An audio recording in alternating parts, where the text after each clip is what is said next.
stream. We got to crash this wedding. You know, you got to show up a little late when you crash weddings. It's fine. Oh, there we go. There we go. From Magic the Gathering. Hey! Now, I'm a little new to Magic, but this is definitely the set that I'm the most excited about. So I got this save the date from Olivia, which suggests to me that there is a wedding in the near future. Did someone say wedding? Oh my goodness, look who it is! Becca Scott. Oh my God. So yes, the centerpiece of Crimson Vow is this huge, extravagant vampire wedding. And of course you got invited because you're one of my all-time favorite vampires. Oh, thank you so much. That's so funny. Yeah, well, do you think that maybe you could bring me, like, as your +1? Oh. I mean, unless it's kind of a drag to have a human as your wing woman. No, well, that did didn't invite matter Becca? because it was just a role that I played. I'm not really a vampire. Oh, say no more. I get it. You can't say, well, they're watching. Your secret's safe with me. Just... How did you swallow it after you... You know what? Doesn't matter. We're getting way off track here. So as I was saying, we are going to learn all about the vampire wedding of the century from all of the creators at Wizards of the Coast who helped make the big day possible. So join us. You ready, co-host? Yeah, a human co-host. Oh, sorry. Is that weird? I'm ready. It's the same joke Go. Wait. as the last one, but with girls. I haven't heard from him in a while. Oh, you know, I heard he got eaten by a werewolf. Oh.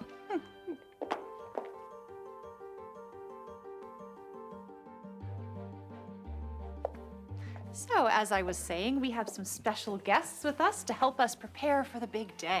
Just like Taylor Ingverson, Senior Art Director. Thanks so much for joining us here. It's so exciting. Yeah, thanks so much He's for like, inviting "Hey, us in, 'cause girls." Some of us might not have been able to get through the door without that.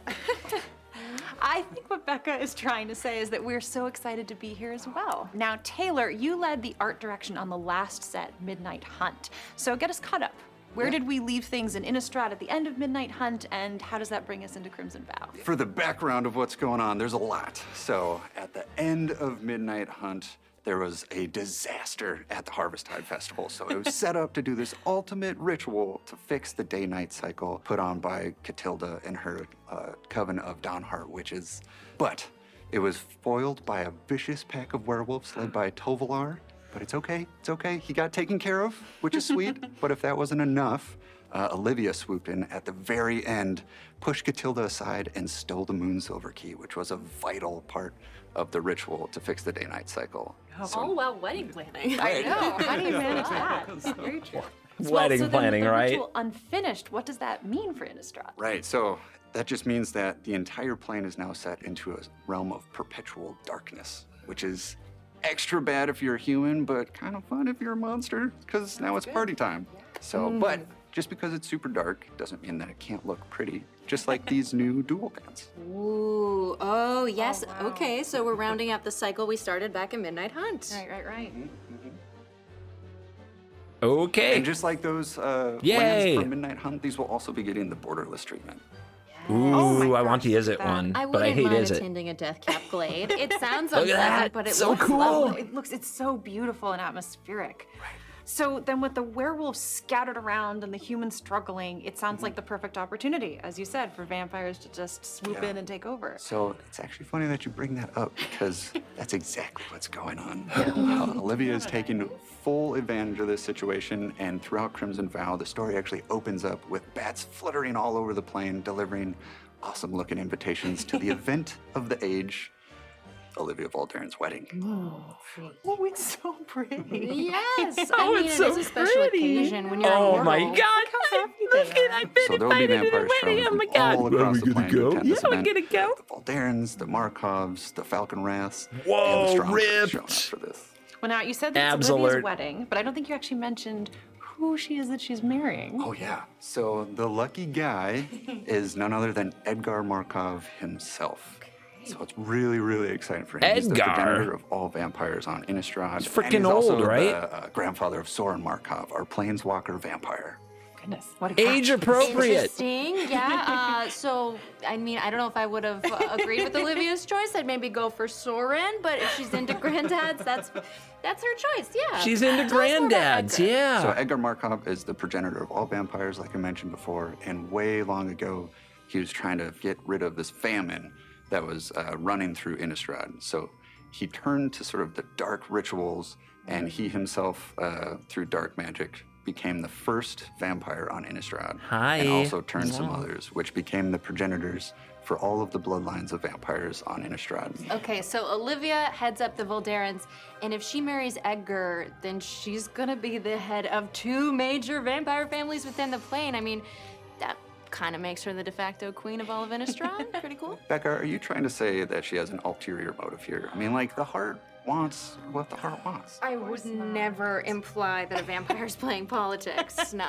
She Which gold absolutely right. digging. It's 100% what she's doing. It's a huge power play. And if she pulls this off, she will be the most powerful vampire on the entire plane. Wow. So how she goes about it is that Edgar has been sort of away in this long slumber, locked in his coffin, and he's a little bit weak. His powers have sort of waned.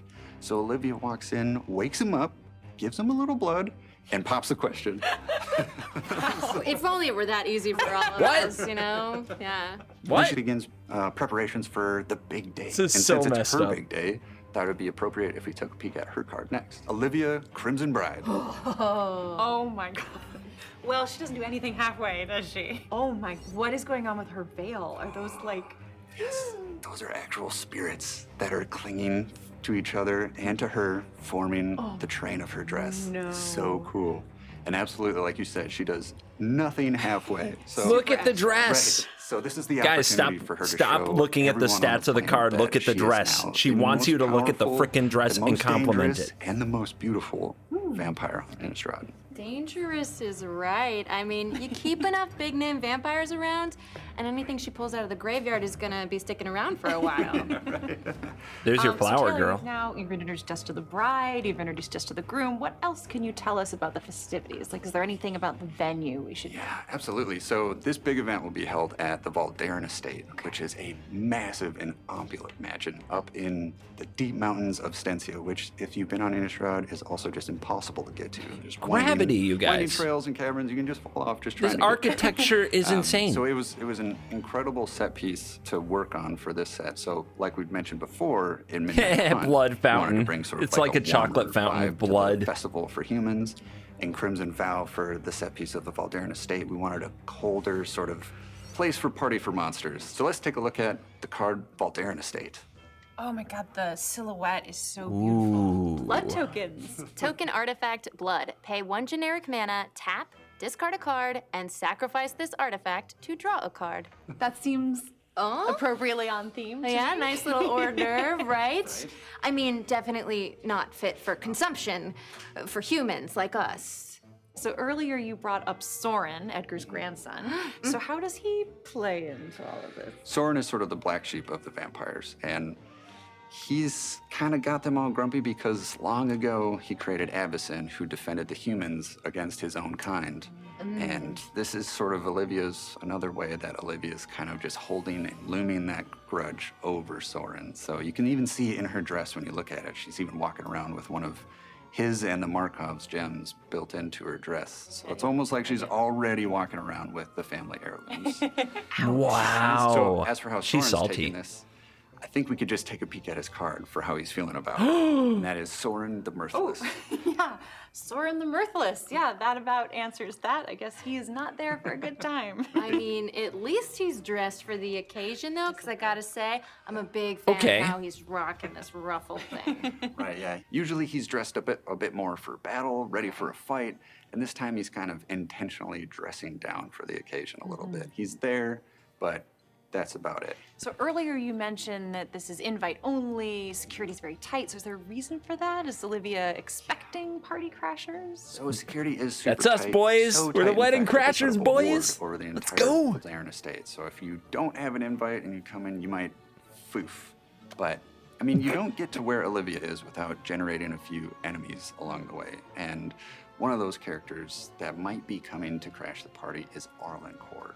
And so we know she was in Midnight Hunt as our werewolf planeswalker, and she already called Teferi the Time Mage during Midnight Hunt to Innistrad to help out with the day-night cycle. But now she needs a little bit more help, a little bit more fists on, so she's calling on other planeswalkers like Kaya here. Yeah, she's got like that. Wow, whole Van I think Helsing she's thing crashing going the on. I love wedding. it. bringing in the purple to break out this red. Gorgeous, absolutely gorgeous. Exactly. Look and at the she colors. her specialty is fighting ghosts and undead. So on Innistrad, you absolutely want Kaya in your corner. Wow, so who else is on the team? Who else is Arlen bringing in? Yeah, so we're also bringing in our favorite pyromancer, Chandra. Gotta have Chandra. So she's gonna look great for the ball, showing up there in that dress. I love Chandra. Chandra, dressed to kill. Like cool flame accent. Good Yeah, God. Absolutely. So if you know anything about Chandra, she's a lot more sort of speak now rather than forever hold your peace. So I think she'll find herself pretty busy at this event. But there's also too, like, even though sort of looking away from the event at the moment does not mean that humanity is not without its defenders. So we've got Thalia to look at. So why don't we take a peek at Thalia's card? Whoa, she looked broody. Oh my gosh, she looked broody. So, and just like in Midnight Hunt, this will also come in Wait. an Eternal Night frame. Wait, that's a reprint. Yes, the black and That's white. a full The mood reprint. is Guys, we got a This full is reprint. right? Yeah, absolutely, but with some new spicy artwork. I mean, I really Suck love it, this. I love how Epiphany, you can't pay one actually see the zombies, more. but they're in the window behind her or down in these shadows. That's so cool. So that's a nod back to things didn't go so well for her hometown of Thraben in the last time we were at Innistrad. So we wanted to really show that she's still running through the halls of Thraben, fighting the good fight and cleaning up the streets of all sorts of nasty ghouls and zombies. Well, Taylor, thank you so much for catching us up.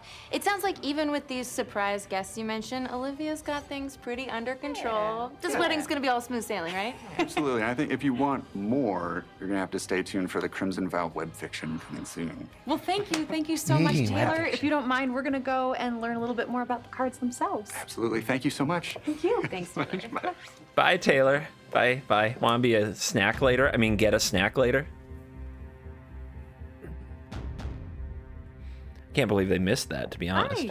Hi. And here we have Lauren Bond, one of the creative producers for Crimson Vow. Hi, Lauren.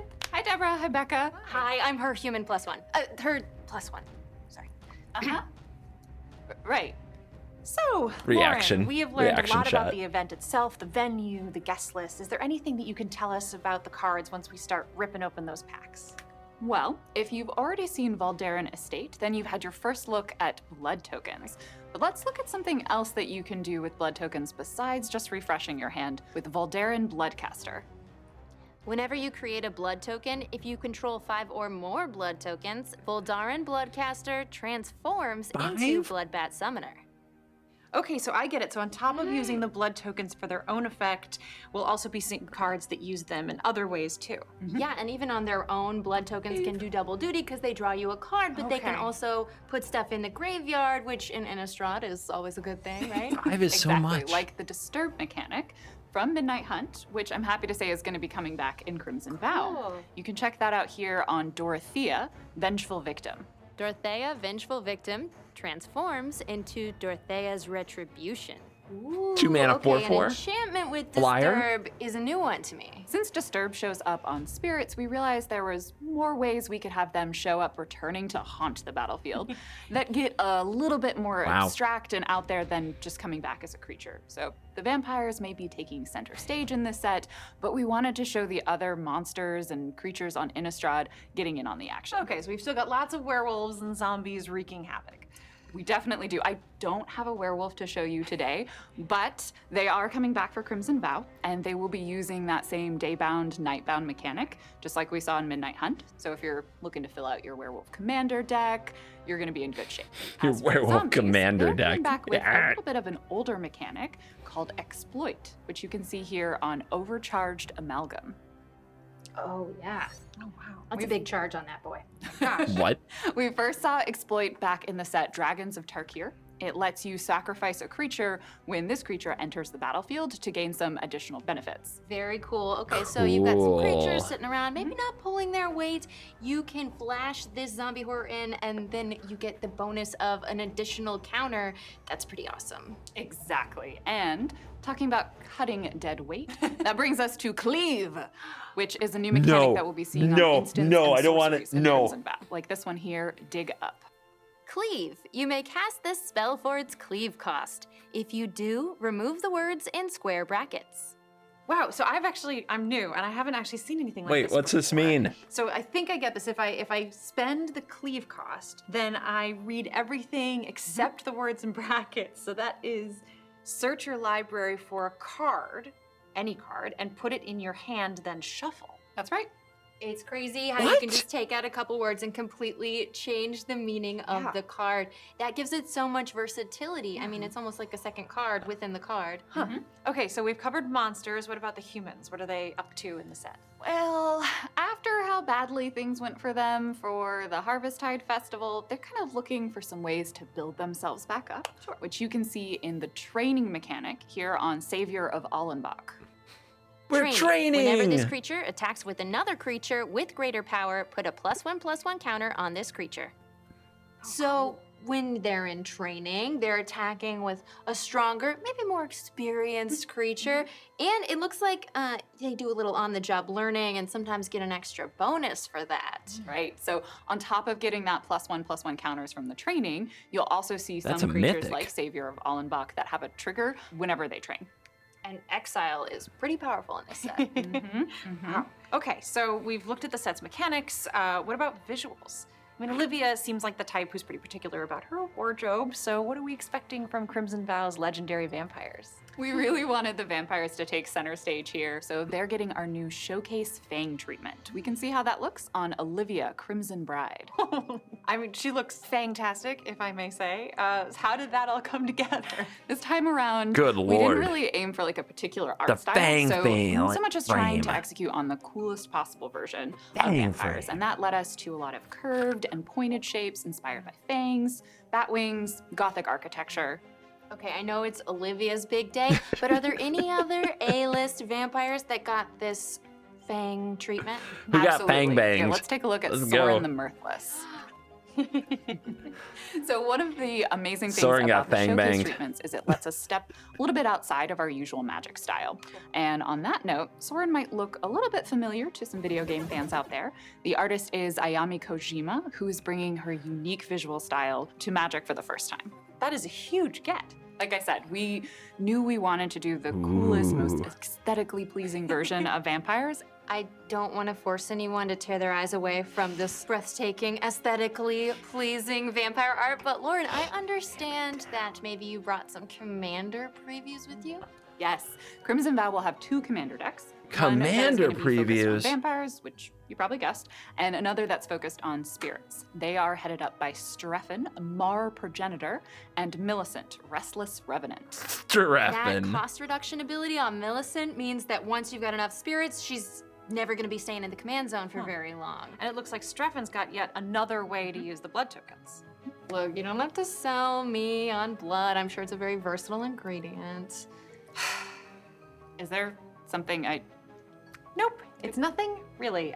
Is there anything Amazing. else? She's annoyed. Yes, well, she doesn't you'll be like able this. to find commander-focused cards in the set and collector boosters as well, like this card, Wedding Ring. Nah, that seems like a card that's built for multiplayer. if Literally ever I saw one. wedding I mean, ring. For richer or for poorer, if you're top decking or you're gaining life. Yeah, it seems like Olivia's got the right idea. I mean, that's gonna make some interesting political plays. Thank you so much, Lauren. This all looks incredible. So Becca and I need to get inside in time for the big ceremony. Shall we all head back to Taylor so you can see us off? Of course. Let's do it.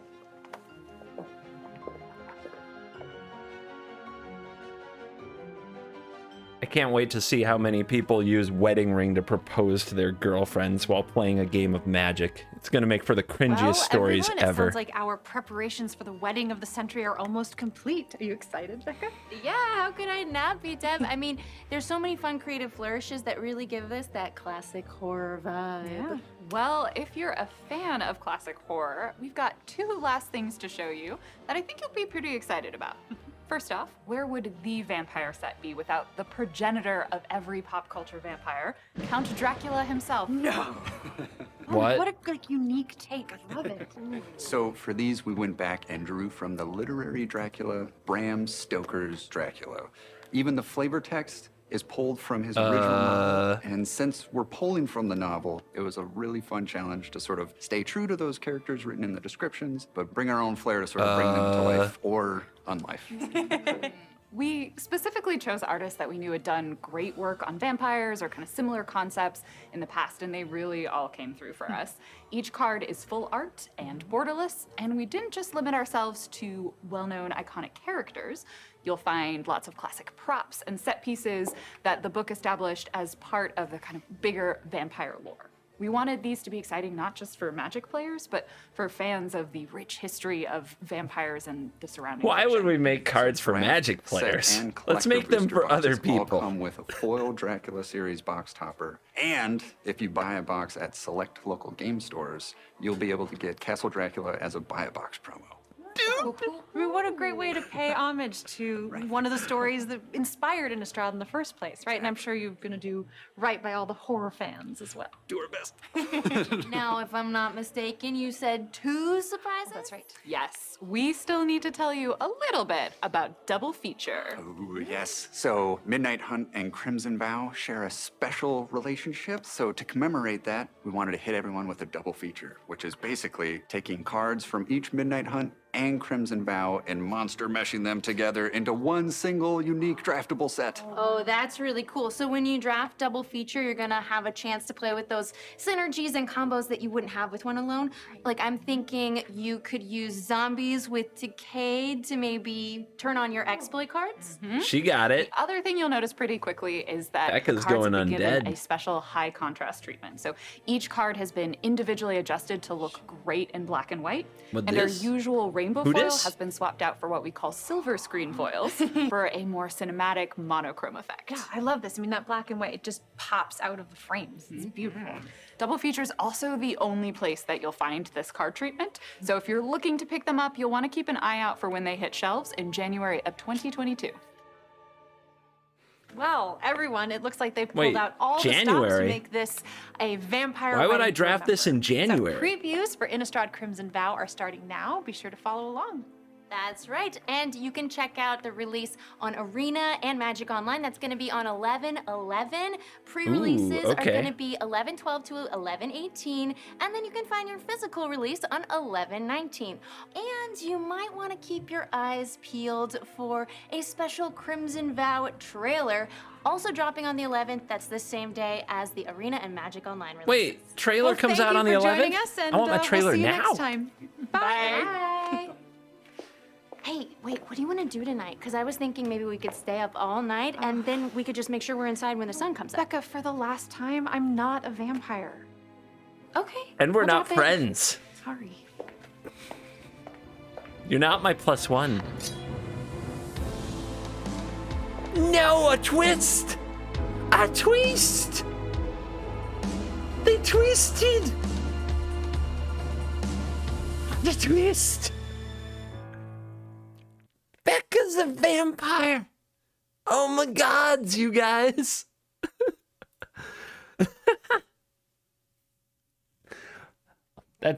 Come on, that's excitement. You guys should be like jumping out of your seats. Becca's a vampire. How could this happen? How could this happen? All right. It's the same joke as the last one with the one thing different, and that being the ending. It's wow. It's supposed to be wow. Oh my gosh. That was a show. That was an episode. We crashed the wedding. The girls definitely had their preview party. Let's see here. I've just been past this. Something just came across my desk. And I guess I have to show it to you. Hold on. Oh, nice. We got good file system error from the computer. Really showing up. Ah, there we go. Finally, Covert has come back. Wizards has acknowledged me.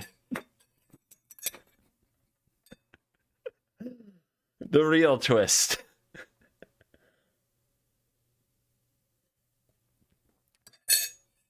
The real twist is here.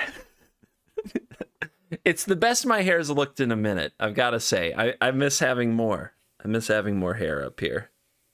think it gave me a younger look for the kids.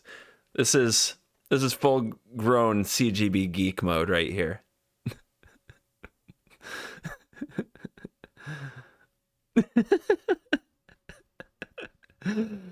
You know, some of you are wizards with Photoshop.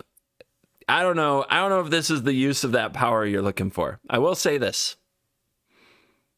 The things I would do to be Jessica's +1, you know what I mean? Big fan of her on True Blood. So now we can go to the party together. And we can do the cool back-to-back pose. Yeah, it's good stuff. I think my wife is in chat. She's not happy with me. I'll have to figure this. Guys, long stream today, confirmed. I'm just gonna be here streaming for the rest of the day, I suppose, and all night. All right.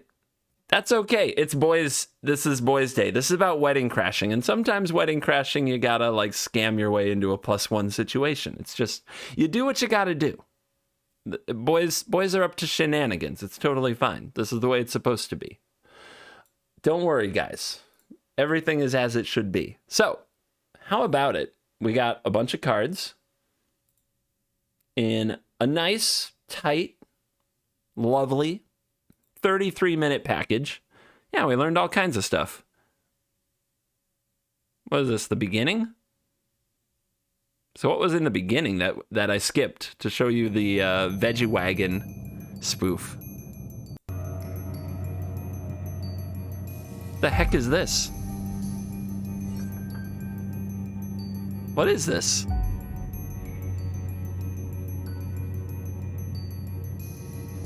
What did that table ever do to anybody? Wait, what's that? It's the, oh my god, it's Nosferatu.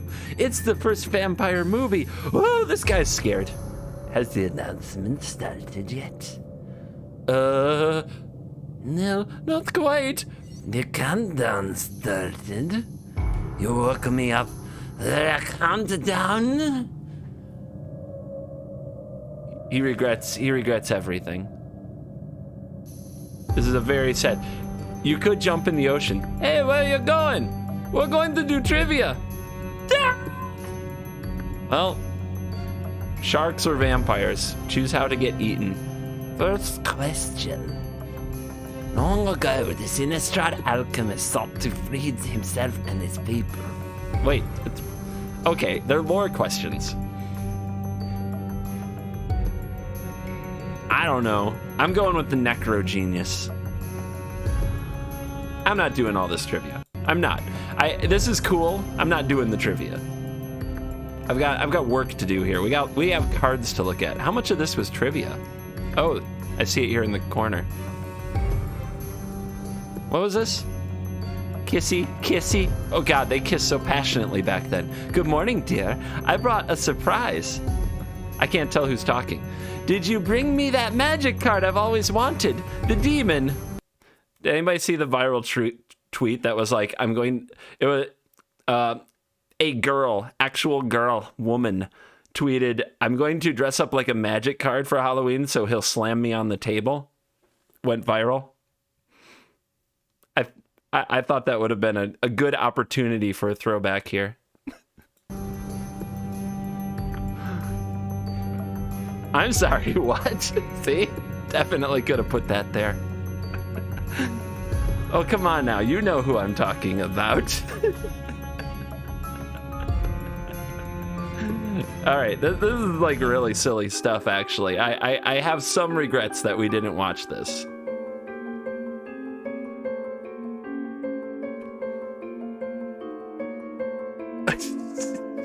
Is he a vampire or just ugly? You're late, young man. You missed our D&D one-shot. I play as a... I don't know D&D jokes. Why would you put D&D jokes in this? I don't play D&D. Makes it complicated. Oh no, I cut myself on the bread. Oh, I'm bleeding. Quickly change the subject. I wish I could find someone to look at me the way this vampire looks at that bloody thumb. Am I right? Okay. Guys, if you want to watch the weekly MTG stream, you can totally go do that. We're going to go look at the cards and re-examine the video a little bit, okay? I don't usually watch the weekly MTG streams because it's slow. I don't know how else to put it. It's slow. I don't know how else to put it. All right, so much of this video is actually all this. Like, look how long this is. Which means the actual video itself is like... Welcome to the first... It's really short, actually. So it's like 10 minutes, 33 minutes. So it's like 23 minutes.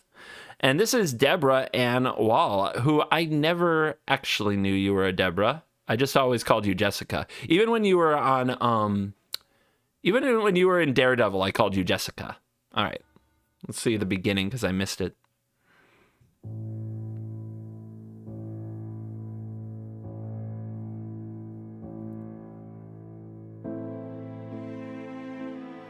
Literal bowls of rose petals. These are the centerpieces. This is so exciting. She is so happy to be here. It is adorable. Like, I really love the Innistrad set, like the Harvesty Fall Smells Like Pumpkin Spice set. This also is a very good set. So, you know, if you're going to do a November wedding, it's got the roses and the green, so it's kind of got a Christmassy vibe, but there's, yeah, it's a great set. I like the set. The set for the last two for Innistrad has been excellent, worthy of Innistrad. Hello, everyone, and welcome to the first look at Crimson Vow, the new set from Magic the Gathering. Now, I'm a little new to Magic, but this is definitely the set that I am the most excited about. It shouldn't matter. It shouldn't matter, guys. We should be excited that people are new to the game. There's this weird part of me that really wants to know how many games she's played, and not out of cynicism. Like, not like, haha, she doesn't actually play Magic. Like, I want to know. I always want to know how much somebody's played. I think it just comes from, I've been playing this game for so freaking long. I want to know where this enthusiasm, and I know she's an actress. I know that it is true, but I want to know, like, this enthusiasm that she has. When does this turn into, we've got to ban Alrund's Epiphany, I hate this game, I'm never playing it again, wizards are a bunch of greedy pigs. Like, when does that become this? Like, how many games before you transform? That's what I want to know. Wedding in the near future. Did someone say wedding? Oh my goodness, look who it is! Becca Scott. It's Becca Scott. Hi. So yes, that's the a little centerpiece curtsy of move. Crimson Vow is this huge. Do you think they practice this? Definitely the set that I am the most excited about. Do- So I got this save the date from Do adorable women in dresses just have this skill, or do you practice this? I gotta know. Let's watch this again. Olivia, which suggests to me that there is a wedding in the near future. Did someone say wedding? Oh my goodness, look who it is! Becca Scott. Look at that little curtsy. So yes, the centerpiece of Crimson Vow is this And they both, huge, like, kind of did one at the extravagant same time, but vampire she's wedding. like And of way course taller, you got so invited you didn't because really you're notice. One of my all-time favorite vampires. Smooth. Thank you so much. That's so funny. Yeah. Well, do you think that maybe you could bring me, like, as your +1? Oh. I mean, unless it's kind of a drag to have a human. You seriously invited yourself to the wedding? It's extra cringe. No, like, As your wing so woman. that's so rude. That didn't matter because it was just a role that I played. I'm not really a vampire. Yeah, she is from True Blood. I really liked her in True Blood. She played a great part in True Blood. I think something that really kept the series going for a few seasons, because it was starting to get stale in the middle. Jessica, like, kinda gave it a bit of a bump, and then of course couldn't save like season 7 or 8. But she did her best. All right, let's find the new cards. Where's the new cards? Here we go. Look at these babies. Look at these lands. So they're complete in the cycle. Let's put on the magic. Let's talk magic cards now. They're complete in the cycle. How good is the mana in standard now?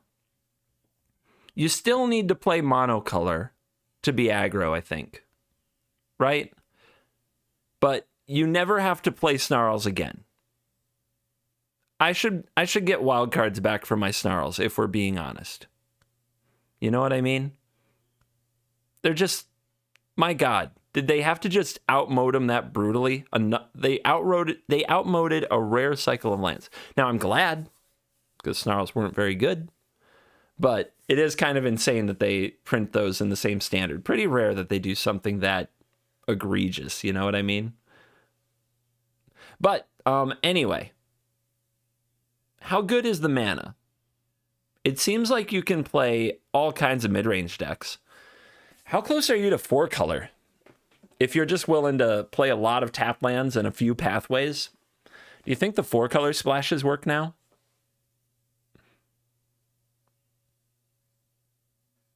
Yeah. I don't know, man. This is very interesting for sure. At the least, like Sultai mana base gets better. Maybe you consider playing some 3 colors like that. Jeskai. And Jeskai was pretty close. Grixis was better, but Jeskai was pretty close. Now it's right there, I think. Abzan.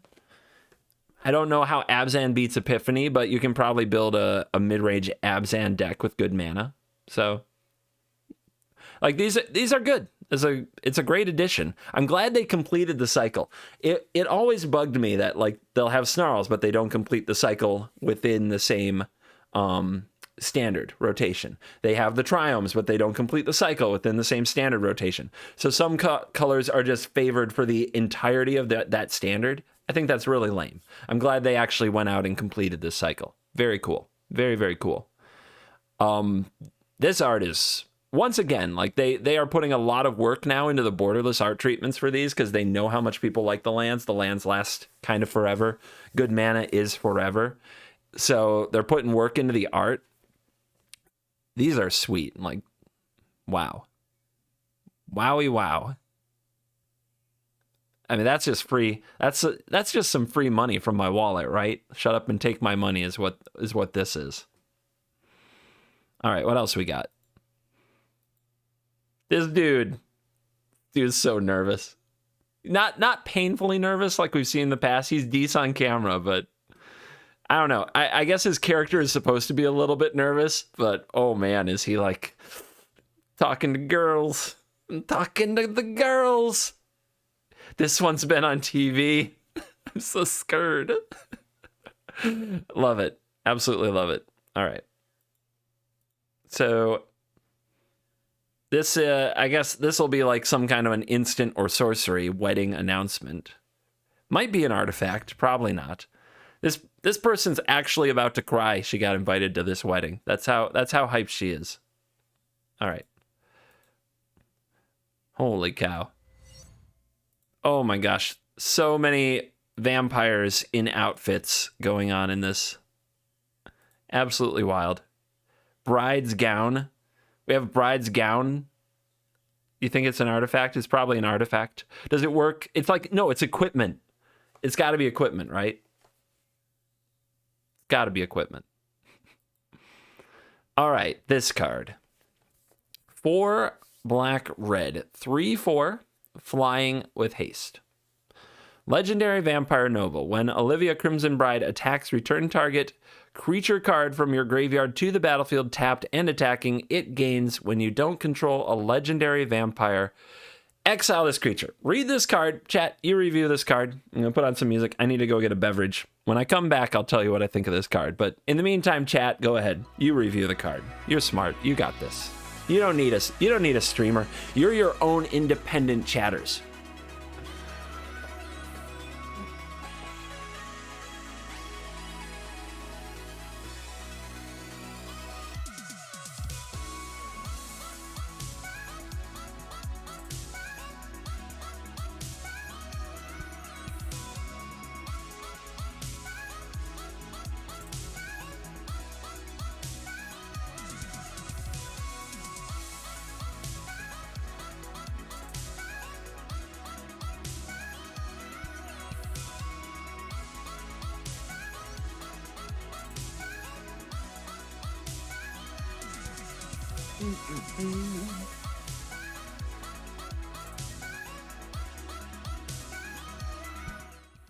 That was probably just enough music to get my video claimed if I put this on YouTube.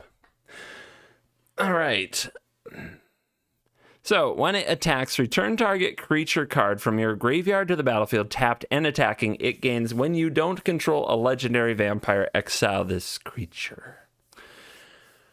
Ooh, okay. Slightly higher. I received my shark tokens today. Number 10, 11, 12, 13. They're a lot heavier than I expected. Very, very nice. Super satisfied. Awesome stuff. Thank you for ordering 4 of those. Slightly higher. Give it up, guys. Some shark tokens have arrived in the mail today. Ooh. That makes me excited. All right. Anyway. This card. If you use her to bring back a legendary vampire, the card doesn't go away when she dies. That's kind of cool. It comes onto the battlefield tapped and attacking. Is there even a card we want to do this with right now? Is there a single card in Standard right now that makes sense with this? Coma, not really. Vorinclex, not really. You just cast Vorinclex. Florian.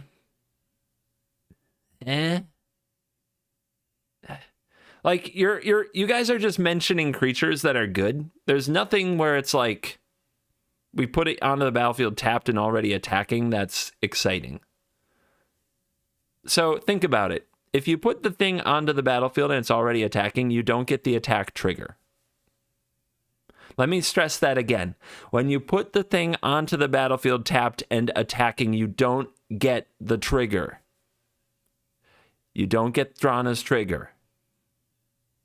You don't get Velomachus Lorehold's trigger, guys. You don't get the Tarask's trigger.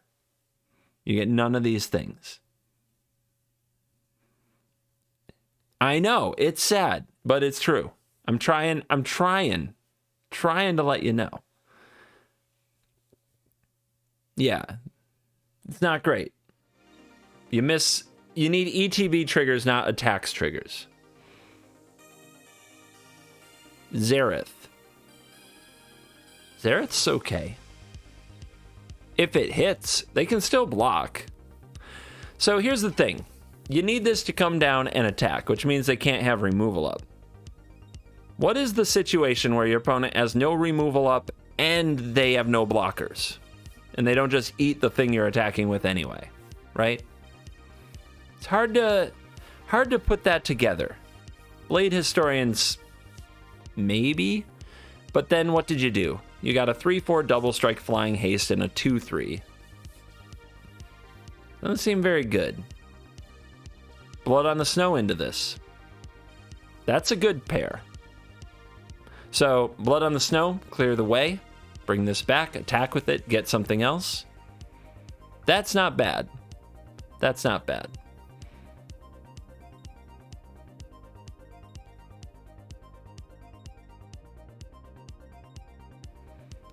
I feel like we're some heavy hitters away. Wait a minute. I got it, guys. I thought of the card. None of you saw this.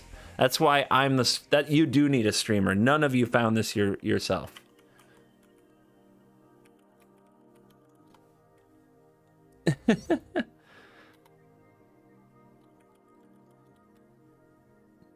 There it is. Got it. Did it, chat. You're welcome.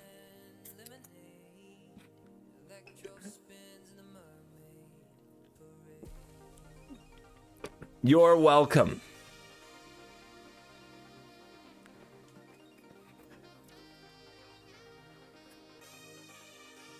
Now go out there and redefine the meta. You Blood on the Snow. You sweep the board. You get back Olivia. Olivia attacks, gets back this. They take 14. Yeah? Yeah?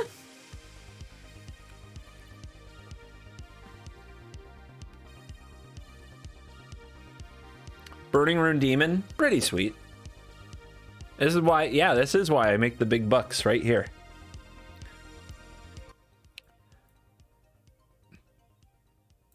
That's why you tune in. Stuff like this. Egon is good too. Egon's a 6/6. Egon's fine. Oh my gosh, but it's not an 11. This one goes to 11. Why does this go to 11? Why? What? Wouldn't 10/10 make the point enough? Why does it also go to 11? I don't know, man.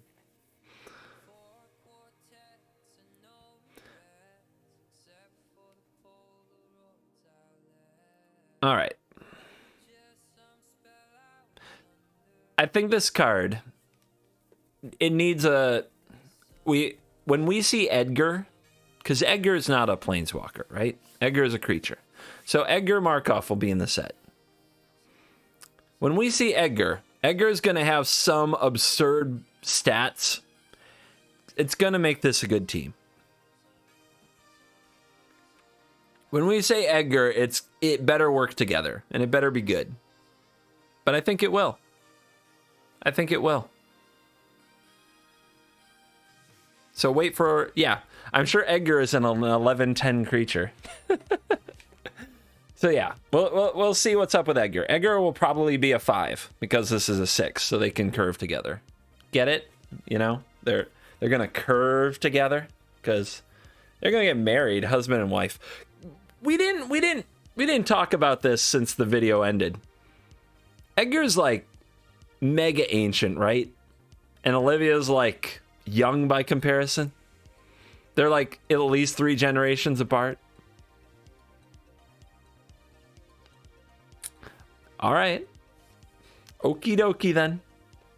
What's age to vampires? Yeah, I've told you guys the story of the last time a girl said to me, age is only a number. It was a trap. So I'm not playing that game. I'm not playing that game.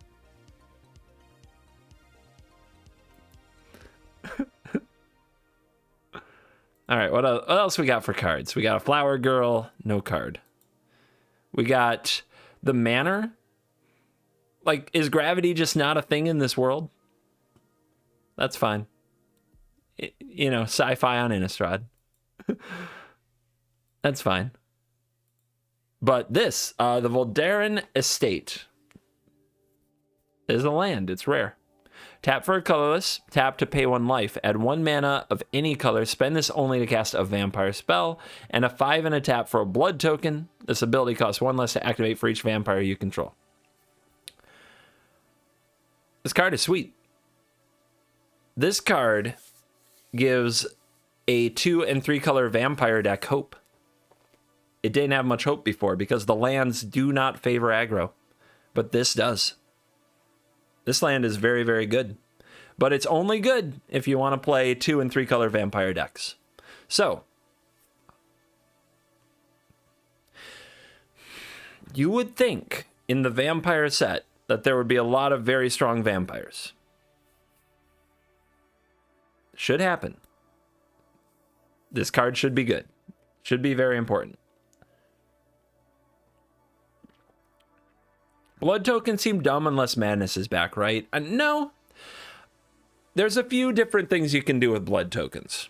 It's an artifact, so you could have artifact synergy. It sends things to the graveyard, so you could have reanimation synergy. But yes, it would be better if Madness were back. However, they previewed a couple of mechanics and they didn't mention Madness. So I'm not convinced that Madness is back. I thought for sure it would be, but they didn't mention it, and they mentioned other mechanics. So I don't know if we have any Madness. But I think that it's totally better. It's far better than a clue. It's not better than a clue. Clues are the greatest things ever invented. Don't you take it back. 2 mana, draw a card is the catnip that Magic requires to be playful and healthy. You take that back. But I mean, this is good. And it's a good little bit of value stapled onto this thing. 6 mana to get one, because remember, you're tapping this land itself. 6 mana to get a blood token is a lot. It's the last resort.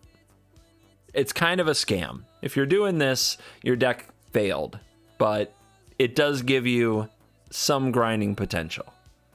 It's better than not having it. It's pure upside, but it's also kind of a scam. Let's talk about this. Let's talk about this guy. Yeah, stop looking at me like that, Soren. I'm a married man. Goodness gracious. It's like Helmsworth from Rush, gazing into my soul. All right, anyway. 2 and a black. You get a 4 loyalty planeswalker. With +1, look at the top card of your library. You may reveal that card and put it into your hand. If you do, you lose life equal to its mana value. What a beta ability. You're supposed to... The +1 isn't supposed to give you a choice. You're not supposed to chicken out. You're supposed to be willing to die for that card. Like, that is what Dark Confidant has taught us. You are supposed to be willing to die for the top card of your library. Giving people an option to not die from it, from the +1, pathetic. Absolutely beta. Square Wave Pulse, been watching CGB for 2 years on YouTube. Started using Twitch just to subscribe. Appreciate you. Thank you very much. All right. I mean, can you imagine +1? Look at the top card. Tank. Put it back. That's going to be all the Keck W's. The chat is going to be full of Keck W's in that moment. Just too scared to draw the card. Pathetic. All right, -2. Create a 2/3 vampire token with flying and lifelink. Awesome. Gain some life back so that you can keep plussing. Very nice. -7, 13 damage to any target, and you gain 13 life. So that's... At that point, you've probably drawn 3 cards. Your Soren's alive. You're winning anyway. This is a classic Planeswalker, like, win more ultimate. So, don't worry too much about the -7. That -2 is good. It makes Vampire Nighthawks. It's power creep, too, because the last time we had a 4-mana Soren... No. Second to last time we had a 4-mana Soren, it made 2/2 flyers. Now it makes 2/3 flyers. Pretty cool. I like this card. What deck wants this card? Is this do you play this in control, really? Seems like you want this in aggro, right? You want the bodies to be good. You want to be running downhill so that you can draw all the cards you want to. This is an aggro card. Oh, this will be fun in our Blood on the Snow decks, actually. Those are kind of control-y, but they have a major creature presence. And they would love the life gain from the vampires. This will be a sweet Blood on the Snow target, I think. I'm into it. Are you guys into that? Blood on the Snow?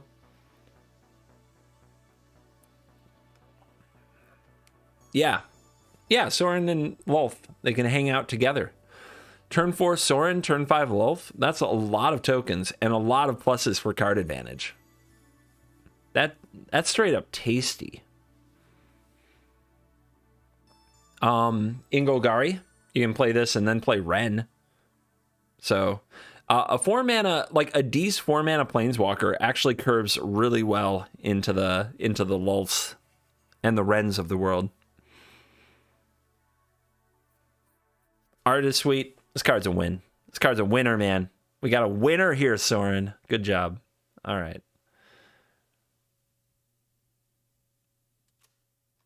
Where's some more cards? You got more cards here?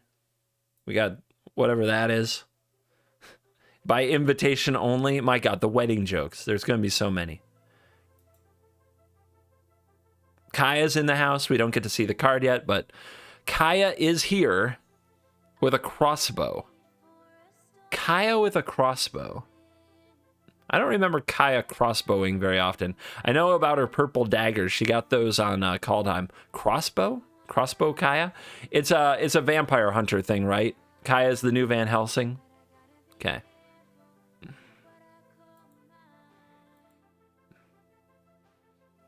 Slice and dice. Makes rose petals fly through the air. Nice. Ladies and gentlemen, we have a reprint. We've got a reprint. they brought back Thalia, and instead of making a new Thalia, they just said, you like this Thalia? We printed the secret layer Thalias, of which I have 3 play sets. That's 12 copies of secret layer Thalia.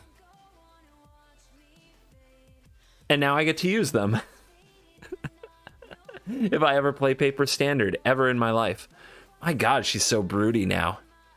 Look how broody she is. She looks a lot like Soren, to be honest.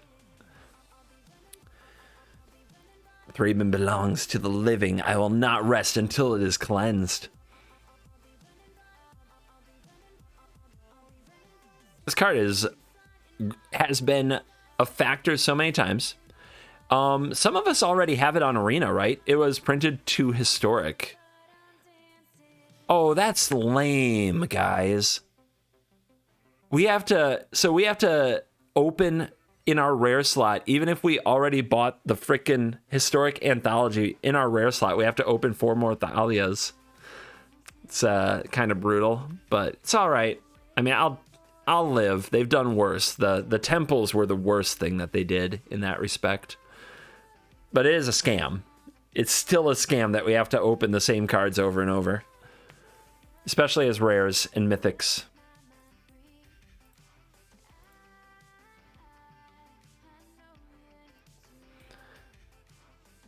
Card is sweet though. Guys, how much does this help against Epiphany? They're already running Spikefield Hazard. Cinderclasm's a card. Does this really help? You guys are pretty torn, right? So I'm seeing both takes. I'm seeing that this is a game changer. I'm seeing this is definitely not a game changer. Scotch, thank you for the Epiphany ban when Prime Gaming sub. I don't know, man. So it's not bad. It doesn't hurt against Epiphany. It does die to most of the things they're doing. So it forces you to pace carefully, right? You want to... It's kind of like you don't just want to throw this down and your Redain. You always want to have like this and a Redain. Like you want to have one of those on the battlefield, the other in hand. You want to have the other on backup. And you want to just kind of build it up for that crucial turn where they're going for it. This is their combo turn and you drop this and now they can't, right? So you have to pace your stuff carefully, which means your draws have to line up pretty well. Paladin class is better. It's not. That's mostly untrue. Really, we have multiple people who think that Paladin class is better than Thalia. Really? No. How many people here think that Paladin class is better than Thalia? Like, how much have you actually played with Thalia? I've played with Thalia for like a decade.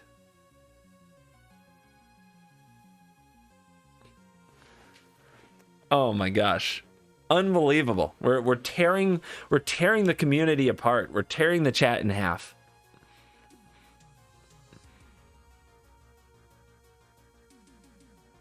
Yeah, Thalia is queen. Thalia's gonna make some people happy. I think Ash Lizzle's gonna be pumped for the return of Thalia. We'll see. It's definitely a good printing. I'm excited to see if it, what it does to the meta. You're tearing me apart, Thalia! That's a Room reference. Some of you will get it. Many of you will not. But those who get it, know. All right, well, what else we got for cards?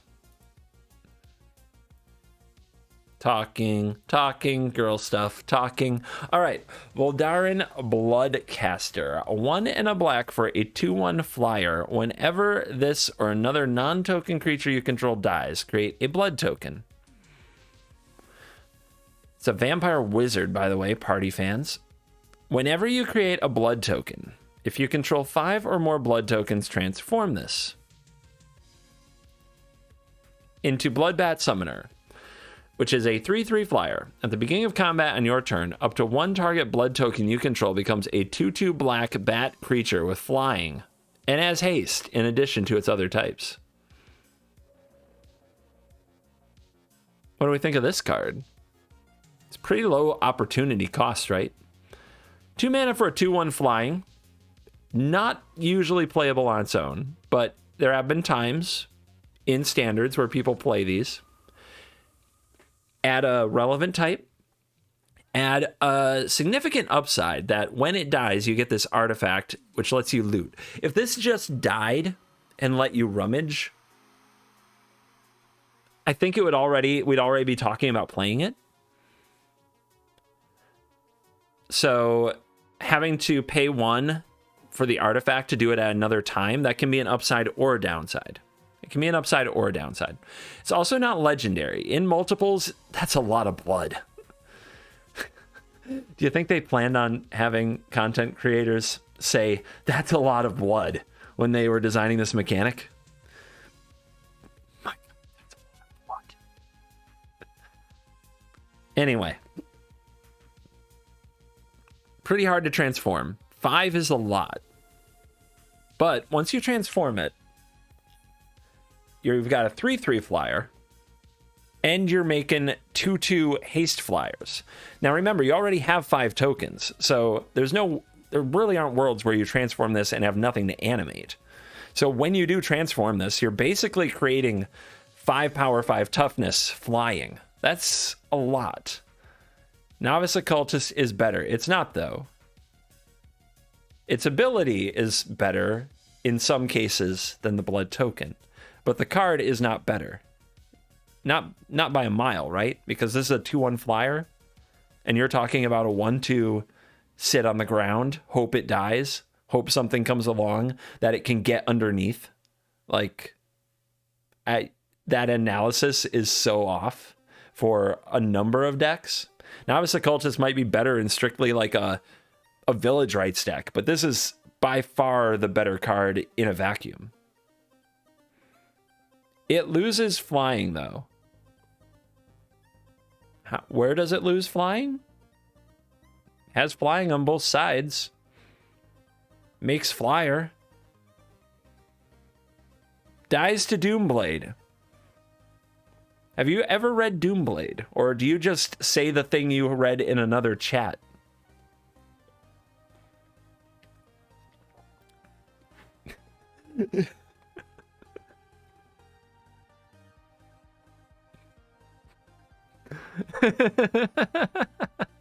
I just say it for every creature regardless of text. See?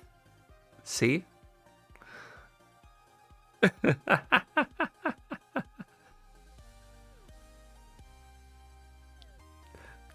Some of the best, that's some of the best bronze chat in a while. I love it.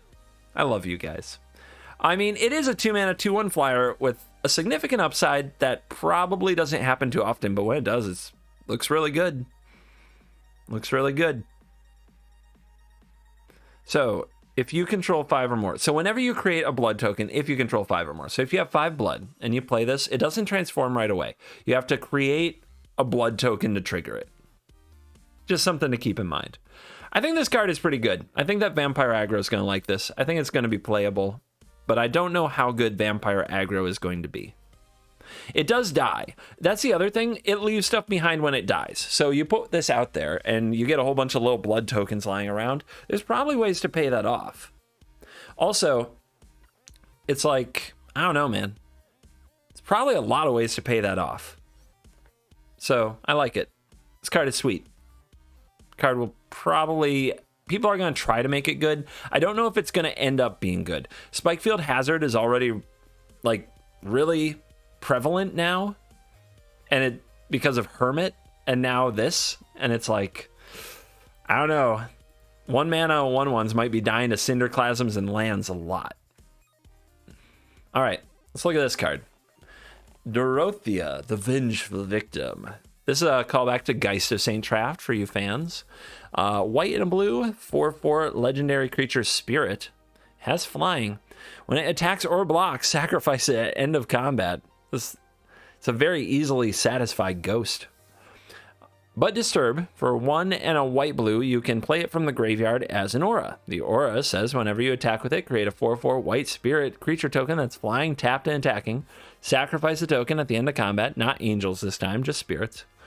And if it would put it in the graveyard from anywhere, exile it. Is this the best Disturb card they've made? It seems like a very good Disturb card. You can play this on turn 2, and it can hang out, just waiting for your opponent to play their Goldspan Dragon. And just chill. Malevolent Hermit is better. We'll see. How bad is it though? So I'm already like picturing playing it like an anti-aggro card, but that's not the best way to use it, I don't think, right? Because like control isn't going to make that much use of the aura. So this is a good aggro card, right? Because you play it on 2, you attack them, and then you bring back the aura and you throw the aura on like your Elite Spellbinder or your Redain. You throw it on your Legion Angel, and now you're attacking for like huge damage. Like it's 3 mana to make like a hasty angel. Like it's a really good aggro card, right?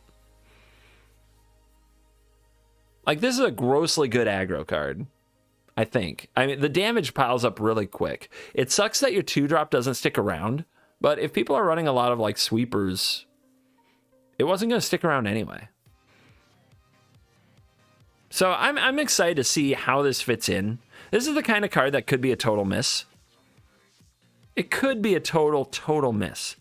It could also be a hell of a hit. Like, I know that this applies to a lot of cards, but it especially applies to this one. Like, the surroundings of it have to be solid. Like, you have to have something that you really want to suit up with this thing. You have to be able to make something out of the body. You gotta be able to, like, chonk the damage fast.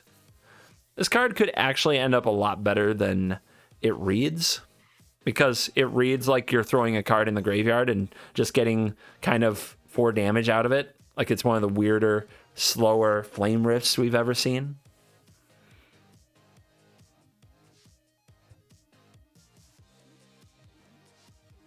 But this card is cool. I think it has potential.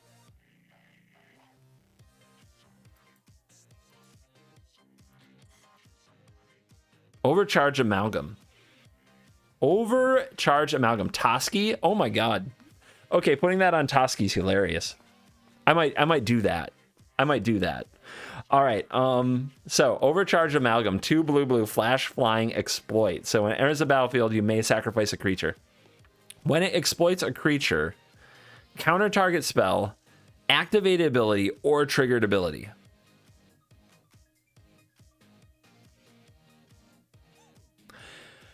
Guys, I'm sure part of you is saying, but wait, what if I don't have a creature? You can exploit, it doesn't say another creature, it can exploit itself if you just want the counter. That's right. It can just exploit itself if you need it to. Or you can exploit your Shambling Ghast. You can exploit your Pest token, right, from Hunt for Specimens. This card is brutal. This card is amazing. Like, when it comes to tempo, this is what you're looking for. When you're talking about, like, changing the dynamic with Epiphany, when they go for, like, their sweeper, their interacting-y thing, and you're like, yeah, counter that, and I've got a 3/3 to keep attacking. Like, how badly have we needed, like, a good flash threat? We've really needed one. And it just hasn't been there. There's just been building like Dimir or blue-white flash. It's just impossible. We're playing the frickin' Angel, Glorious Protector, and we're not even using the ability, and it's just weak. But this is a sweet ability for a flash card. Absolutely sweet ability. Holy gifting a sub. Dude, Holy, you're gifting the whole family today. Thanks, man. How you doing, Arjuna? Getting jazzed to record a podcast later, I bet. Oh my goodness. This is a beautiful card, and I don't mean it's a beautiful card. That is ugly. But it is a This is a lovely card to be playing. Like, blue deck's got to be kind of excited for this. Have to be. If this card doesn't get you excited to play blue. It also ignores Thalia, that's true. All right, here we go. I had a little, I'm not going to lie, guys. I can't lie to you. I had a little heart palpitation.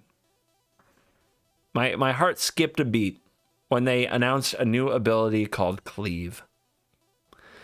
A new ability called Cleave.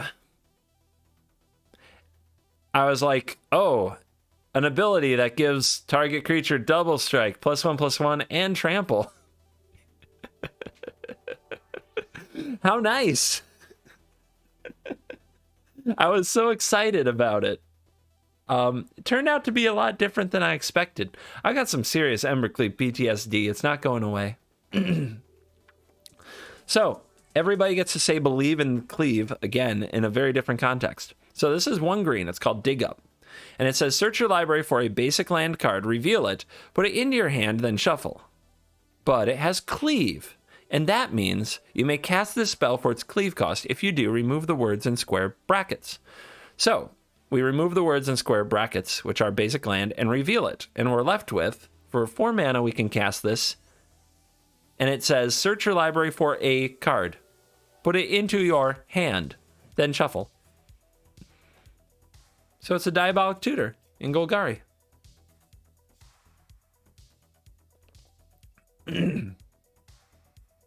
So it's an interesting new way to do related split cards. It seems creative. I like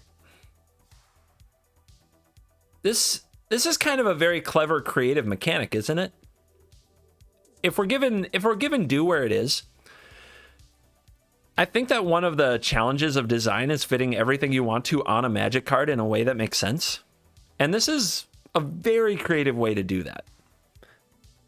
So I like it. It's clever. Bad card. You think this is a bad card? You think that 1 green, search your library for a basic land and put it into your hand, but could be Demonic Tutor later in the game? You think that's by design a bad card? Really? I'm not so sure about that. I mean, it's not broken. It's not insane.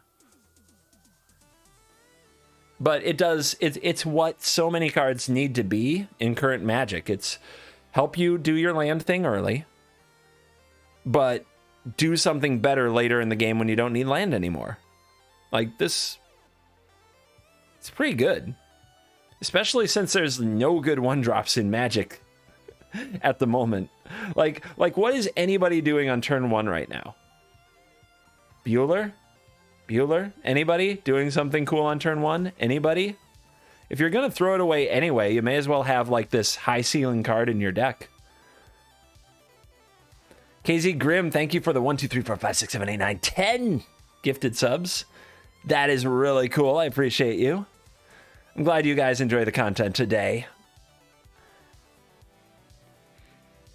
It sounds like me fawning over the vampire ladies got me in trouble, so I might be here a while, so I appreciate all your support while I'm exiled from the bedroom.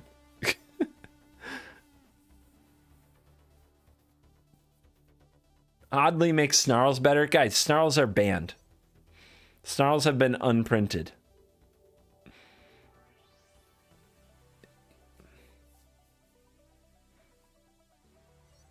All right.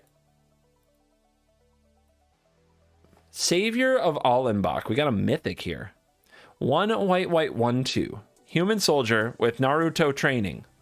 I don't know. I always think of Naruto when I hear training because it's just so excited. Training! You know? Anyway, he's just always got to train to get stronger. Whenever this creature attacks with another creature with greater power, put a +1/+1 counter on this creature. When this card trains, exile up to 1 other target creature from the battlefield or a creature card from a graveyard. When this leaves the battlefield, put the exiled cards onto the battlefield under their owner's control. So, 3 mana, 1/2. If you attack with it, you get this trigger thing that gets you a counter. It becomes like a 2/3, and you get to exile a blocking creature. Okay, that's kind of cool. On the surface, that's, you can see why that's a mythic. You don't want this to be what limited is all about. But you see the hidden mode, chat? Do you see it? You can exile your own creatures from the battlefield or your graveyard, so that when this dies, they come back and reactivate. They reuse your enter the battlefield abilities or rebuild from a board wipe.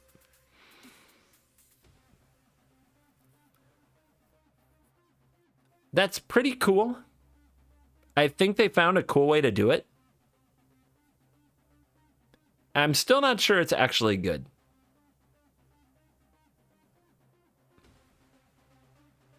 Like, it's awesome if you actually get to attack with it and another creature. It's asking a lot, though. It's asking a lot.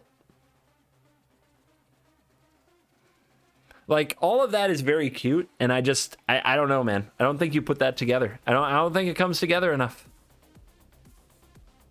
It's an exciting card. I can't picture games going that way most of the time. Not to mention, you have to attack with it. What if they block? What if they have 2 blockers? What if, you know, what if they have 2 blockers with 3 or more power? Oh my God. What do you do with this? Not only that, you have to attack with another creature with greater power. You don't want, what if they block both of them? It's so bad. It's so bad, guys. I don't know. You hope they don't read. I mean, in the video that goes up in about 40 minutes, I win a game because my opponents never read their Sun Gold Sentinel before. So you take those, but I don't think you plan on it when you build the deck.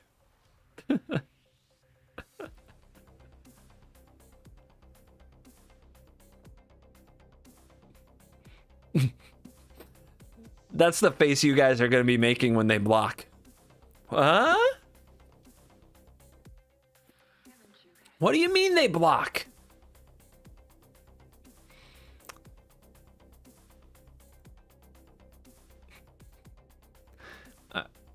Fang Bang frame. What do you guys think of the Fang Bang frame? I mean, I buried the lead. It's the Fang frame is banging, man. It's a banger. How many Fang Banger jokes should we be making to bring back the Twilight term for groupie people who are vampire groupies? At least 3 more? Okay. I can do 3 more.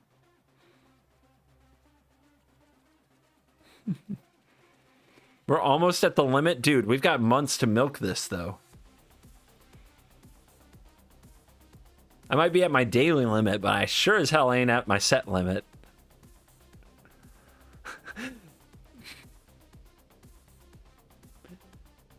This is my face when I fading hope and block.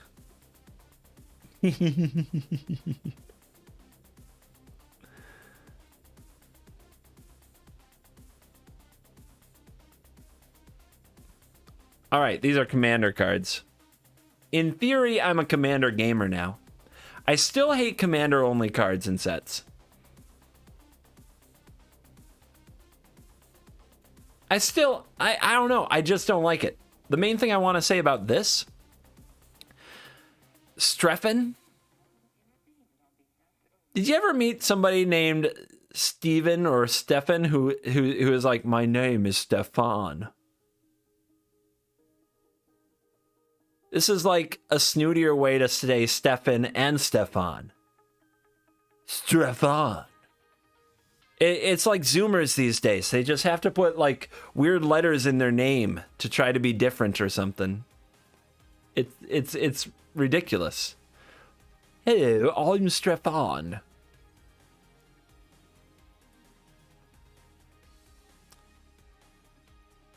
Off it. Combined with the outfit, I'm off it, man. Strep off. Or not strep on. All right. Some of these pauses are great. This face. You look like you just, you look like a vampire put you in a trance. What happened? What happened here? By the way, is this all like smoke on the ground or is this cotton? Does it move? It doesn't move. This is all like cotton on the ground. All right, cool. Oh, now here's the thing. Guys, please. Bros. Bros. Bros.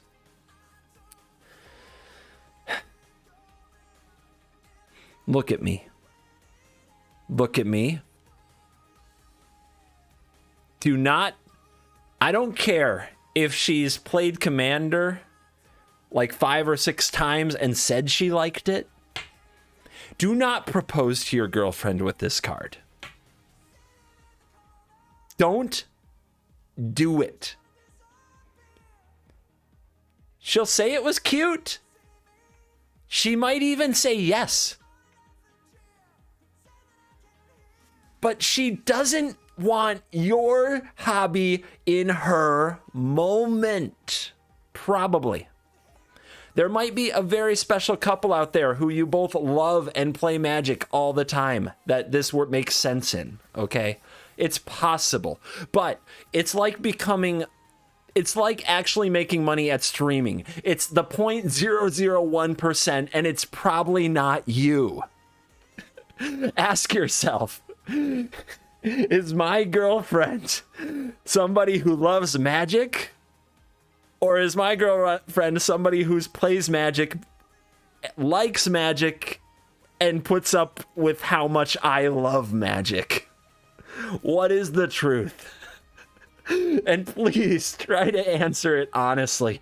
And please don't use this to propose if you're not 100% sure that she loves Magic the Gathering. Please come up with something like more personal to you guys, okay? Come up with something romantic, all right? Romantic.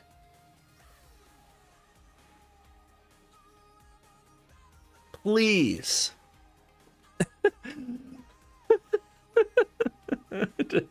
You'll get disdainfully stroked. You'll get rejected. You'll get saw it coming. It'll be terrible, man. It'll be horrible. You'll get annulled. God.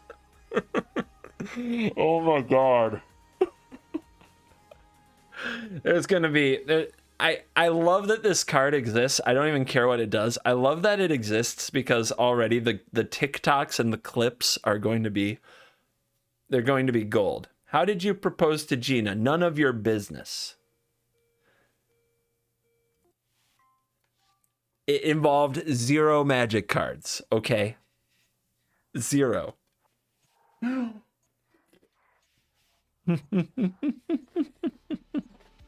It also did not involve a stack of cash. I didn't have a stack of cash back then, or it might have. I didn't have one. I was down to one DVD set of Family Guy. That was like all that I owned. that was like all the non-essentials I owned, okay? It's like the brokest I've ever been in my life.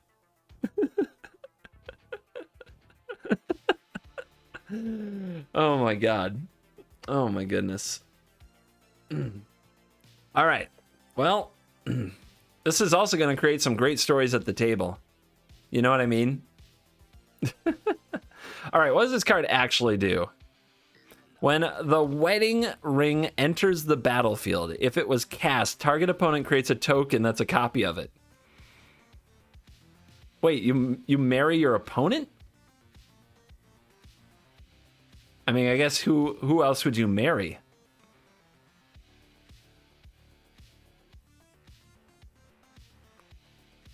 All right. I like it.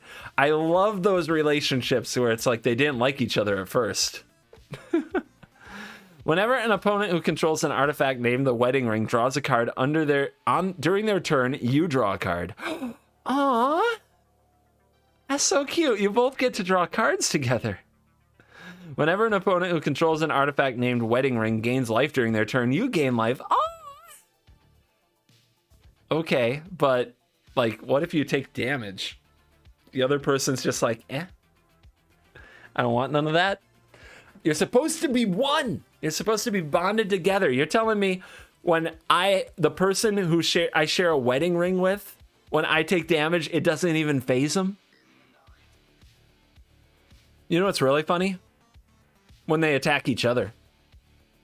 Oh my god, when we have couple fights at the commander table, oh my god. What if they have to battle each other? What if they're the last two alive? And only one will stand and one must fall. Oh my god. The drama. You see what I mean? Just the existence of this card is so freaking sweet.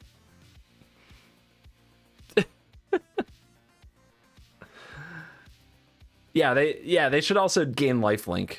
I think that makes sense. All right. Okay, what do we think of Dracula callouts in the art? Have you ever read the book? I've never read the book. Apparently these are from the book. Sisters of the Undead, aka Olivia, Crimson Bride. How does one bride become three sisters? I'm struggling with this one. I'm really struggling with this one.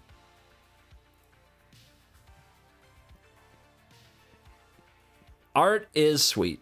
I like the art. I can't complain about the art. Absolutely not. Gorgeous. Gorgeous. And apparently there's going to be multiples. Like, they said that there's several of these. This is a sweet Castle Dracula art. I'm into this. This is the buy a box. Okay, nice. Very nice. Double feature, blah, blah, blah, blah, blah. Yay. Are you ready? Are you ready for a twist? Are you ready for a twist? She's like, you can't go with me. You're not my +1. Who do you think her +1 is? Is it the werewolf? I mean, why not? But nothing is more dangerous than a Becca scorned. Can you see the fangs? What a twist! What a twist! It's a fun shot.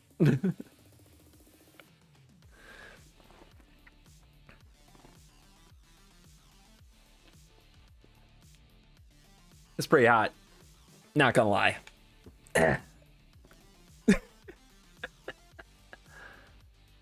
Becca's not streaming now.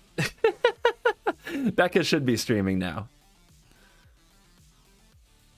Very impressive acting, by the way, growing these teeth. Let's watch this again. Maybe we could stay up all night and then we could just make sure we're inside when the sun comes. Could braid each other's hair. Yeah? Okay, I'll drop it. Sorry.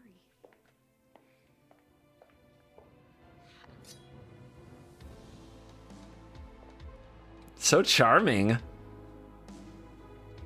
She's so delightful, right? I love Becca. All right.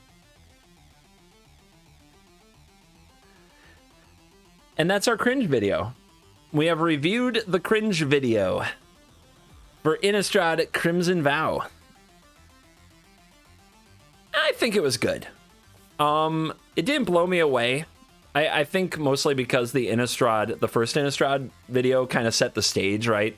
Kind of raised the bar for their videos with a really good set, people who were really comfortable on camera, decent banter, very appropriate levels of Jimmy Wong cringe. I think this one struggled to keep up with it, but was still very good.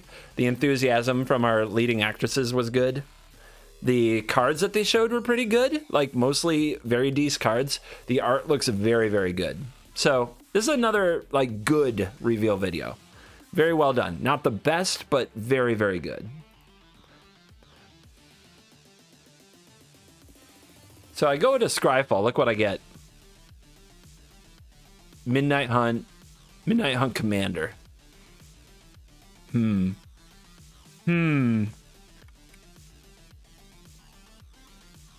I go to Mythic Spoiler. What's on the front page already? All these sweet cards. But to get that speed of service, you also gotta put up with ads. Wedding announcement. 2 and a white. Enchantment. At the beginning of your end step, put an invitation counter on wedding announcement. If you attacked with 2 or more creatures this turn, draw a card. Whoa. Otherwise, create a 1/1 white human creature token. Then, if wedding announcement has 3 or more invitation counters on it, transform it, and creatures you control get +1/+1. How do you make human tokens? Why does it make human tokens? I'm confused. Are vampires having human babies? Is like the wedding announcement getting them poggied and they're like, you know, let's go? No? I don't know, man. It's kind of weird. Kind of weird. Oh, it's a wedding gift. Oh, that's pretty good. It's a wedding gift. We're bringing humans. All right. So we got white card draw, guys. If you attacked with 2 or more creatures this turn, draw a card. Then if it has 3 or more counters, transform it. So at the beginning of every end step, you get a counter. So you play this for 3. On turn 6, all your creatures, going forward, all your creatures get +1/+1. That's pretty slow, right? But in the meantime, you get a little value and you get a few dorks. I don't know, man.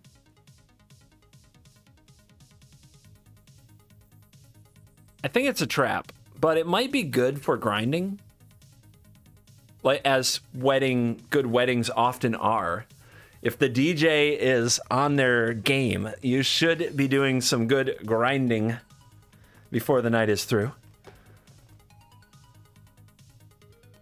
That's why wedding DJ, underrated, one of the most important jobs in the world. You can ruin everything. A lot of us, look in the mirror right now. Like, look around at the people you love.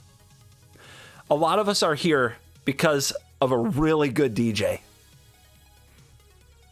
We wouldn't be here without a really good DJ. Never would have existed. Think about it. Mind blown. Think about it. And then when you're considering that your future brother-in-law has, I don't know, mixed a couple of house songs as a hobby and wants to DJ your wedding, how about no? Huh? Think of all the people that won't even exist if your future brother-in-law DJs that wedding. That's right. Pay up. Get a real DJ.